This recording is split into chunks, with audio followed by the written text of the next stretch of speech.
Shalom, Bapak Ibu, saudara-saudara, teman-teman kasih di dalam Tuhan. Bagaimana kabar Anda hari ini? Saya terus berdoa agar kita semua tetap dalam kondisi tubuh yang baik dan sehat. Tuhan menjaga dan memberkati kita sekalian.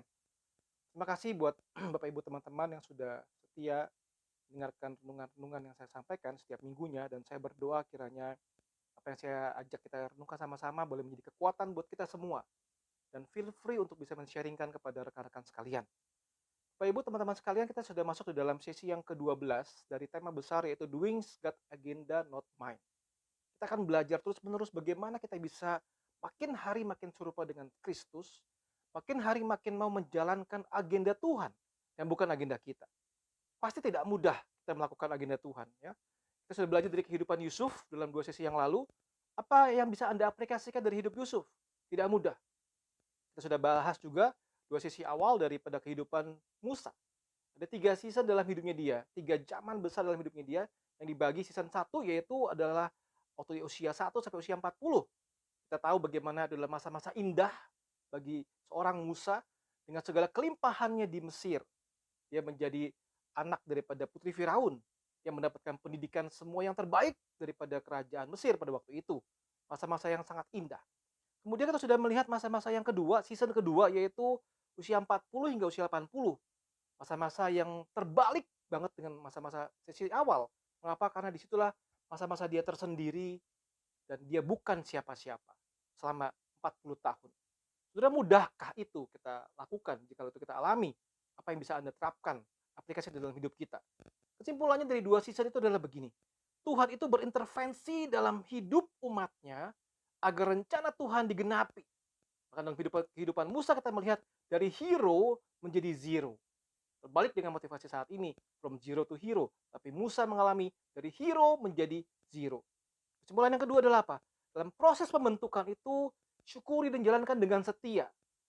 Dalam masa-masa lonely dan quiet itu, belajar mensyukuri dan terima proses itu. Dan yang ketiga dari kehidupan Musa dalam 2 season adalah apa? Taat pada panggilan Tuhan. Jangan sampai Tuhan marah.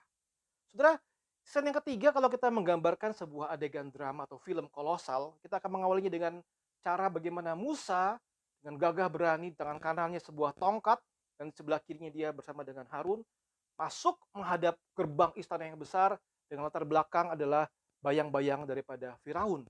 Sangat menakjubkan dan sangat seru, kan? Adegan itu saya bacakan Keluaran 5 ayat yang 1. Musa dan Harun pergi menghadap Firaun lalu berkata kepadanya, "Beginilah firman Tuhan Allah Israel, biarkanlah umatku pergi untuk mengadakan perayaan bagiku di padang gurun." Saudara, itu betul-betul luar biasa, ya. Satu adegan yang sangat seru sekali rasanya. Inilah klimaks. Tapi mari kita sama-sama pelajari season yang ketiga dari kehidupan Musa. Saya memiliki beberapa kesimpulan yang saya akan ajak kita sama-sama renungkan satu demi satu. Yang pertama begini, saudara. Season yang ketiga hidupnya Musa. Hidup yang penuh dengan kesulitan dan tekanan, saudara. Hidup yang penuh dengan kesulitan dan tekanan. Begini problemnya, saudara. Apakah dengan mudah Firaun melepaskan bangsa Israel? Ya, tidak semudah itu Ferguso, kata orangnya. Apakah mudah dilepaskan langsung? Waktu Musa bilang, biarkan umatku pergi, lalu bilang, ya sudah silakan pergi. Enggak, saudara. Kenapa? Saudara masih ingat ada 10 tulah. 10 tulah itu menggambarkan 10 penolakan dan perlawanan yang keras dari Firaun. 10 tulah itu menggambarkan bagaimana Firaun memberontak dan tidak mau dengan mudah menyerah kepada permintaan Musa. Hidupnya penuh dengan kesulitan Musa, penuh dengan tekanan, tidak mudah. 10 tulah itu terjadi. Masalah yang kedua begini, saat mereka boleh keluar dari Mesir, mereka dijepit di antara Laut Teberau dengan pasukan Mesir. Itu satu situasi yang sangat tidak enak sekali. Laut Teberau itu kira-kira lebarnya 300 km, dengan panjang 1.900 km, dan titik terdalam adalah 2.500 meter. Satu situasi yang sangat tidak nyaman, sangat penuh dengan tekanan dan kesulitan. Bagaimana solve the problem? Satu sisi di belakang terdengar suara pasukan-pasukan yang mengejar. Di depan terbentang satu laut yang lebar dan luas, yang dalam. Bagaimana bisa nyebrang ke sana? Dengan puluhan ribu orang yang ikut Musa, mereka semua mengeluh bagaimana bisa solve the problem. Hidup yang penuh dengan kesulitan dan tekanan, bukan? Yang ketiga begini, saudara. Sampai di seberang, mereka mulai berjalan. Tekanan demi tekanan mulai terjadi dan Musa mengalami banyak pemberontakan. Saudara lihat ya, dalam Bilangan pasal yang ke-11, umat Israel lapar dan haus. dan ujung-ujungnya mereka mengeluh, ya. Kemudian Bilangan pasal 12, kalau saudara membaca kitab suci, catat di situ ada pemberontakan dari Harun dan Miriam. Kemudian Bilangan 13 dan 14, ada penolakan bangsa. Kenapa? Karena laporan pengintai. Ingat ada 12 pengintai, 10 melaporkan hal-hal yang negatif dan 2 melaporkan hal-hal yang baik. Dan mereka semua menolak karena 10 laporan yang negatif itu. Mereka memberontak terhadap Musa. Keluaran 16 mencatat ada pemberontakan dari Korah, Datan, dan Abiram. Terus sebagai seorang Musa, seorang diri di usia 80 something, tekanannya begitu banyak, pemberontakannya begitu banyak. Dan begitu banyak orang-orang mengeluh sepanjang jalan, apa yang mereka alami begitu luar biasa tidak mengenakan bagi Musa. Itulah hidup Musa, season yang ketiga. Yang kedua, saudara, kesimpulannya apa? Hidup Musa adalah hidup yang menjalankan agenda Tuhan dan bukan agenda diri. Itu seperti ini ya. Jikalau kita membayangkan season 1 hidupnya Musa, kira-kira dia akan jadi apa? Dia akan jadi pemimpin Mesir, pasti ya. Dia akan jadi pejabat Mesir. Betul? Kenapa? Karena dia dilengkapi dengan semua pengetahuan besar dari Mesir. Tapi apa yang terjadi dengan Musa? Yang kedua, kalau Bapak Ibu teman-teman melihat season kedua dari hidupnya, hidup yang dengan lonely. Kemudian, mungkinkah dia bisa dengan mudah bawa Israel ke tanah perjanjian? Kelihatannya harusnya seperti itu. Kenapa? Karena dia seorang yang luar biasa Tuhan pakai untuk memimpin bangsa itu keluar. Seharusnya apa yang terjadi, dia pun bisa akan masuk ke dalam tanah perjanjian, bukan? Tetapi saudara-saudara, apa yang terjadi Bilangan pasal yang ke-20, kalau Bapak Ibu Saudara melihat ya, di situ terjadi situasi Musa dan Harun ada dosa. Saudara, Musa dan Harun ada dosa. Saudara bayangkan begini, saudara. Waktu kita melihat kondisi itu, ya, Musa dan Harun, Musa tidak bisa masuk ke dalam tanah perjanjian. Bayangkan begini, saudara ya. Seorang dengan kondisi yang begini, dia sedang menyiapkan sebuah perjalanan. Ya, dia mengorganisir seluruh perjalanan dan dia pasti berpikir dia pun dalam bagian perjalanan itu. Ya, mengadakan sebuah tour misalnya begitu ya. Ya siapkan semua tiket-tiket, semua itinerary-nya, semua urusan makanan, segala macam sudah begitu excited, bahkan dia sudah menyiapkan acara di sana dengan begitu detail. Setelah kerja keras yang begitu rupa, saudara-saudara, sampai kepada hari H, ternyata dia tidak bisa pergi. Bayangkan kira-kira apa perasaan dia? Pasti kecewa luar biasa, bukan? Kenapa? Sudah membayangkan hal-hal yang sangat indah, sudah mengagendakan hal yang sangat indah, akan masuk ke dalam tanah perjanjian. Tetapi Tuhan berkata, tidak, tidak. Kenapa? Karena Musa tidak layak masuk ke dalam tanah perjanjian. Mengapa, saudara? Kisah itu mencatat Musa mengetuk batu itu sebanyak 2 kali. Ya, saudara lihat di situ ya. Saya bacakan buat teman-teman di dalam Bilangan 20, ya. Bilangan 20 ayat yang ke-10 mulai begini, saudara. Ketika Musa dan Harun telah mengumpulkan jemaah itu di depan bukit batu itu, berkata ia kepada mereka, dengarlah kepadaku, hai orang-orang durhaka. Apakah kami harus mengeluarkan air bagimu dari bukit batu ini? Itu Musa mengangkat tangannya, lalu memukul bukit batu itu dengan tongkatnya 2 kali. Maka keluarlah banyak air, sehingga umat itu dan ternak mereka dapat minum. Ayat yang ke-12. Tuhan berfirman kepada Musa dan Harun, karena kamu tidak percaya kepadaku dan tidak menghormati kekudusanku di depan mata orang Israel, itulah sebabnya kamu tidak akan membawa jemaah ini masuk ke negeri yang akan kuberikan kepada mereka. Saudara, Musa mengalami penghukuman Tuhan, tidak bisa masuk dalam tanah perjanjian. Saudara, itu satu situasi yang sangat tidak enak. Dia tahu agenda dia, tapi Tuhan bilang, no, bukan agendamu yang terjadi, agendaku yang terjadi. Setelah menghadap Firaun, berjuang mengurusi bangsa Israel yang tegar tengkuk, setelah perang dengan bangsa Amalek, setelah mendapatkan 10 perintah Allah dan mengatur semua sendi kehidupan bangsa, Musa tidak bisa masuk dalam tanah perjanjian. Saudara, agenda Tuhan, bukan agenda Musa. Agenda Tuhan, bukan agenda kita. Dan kita melihat kematian Musa. Ya, Ulangan pasal yang ke-34.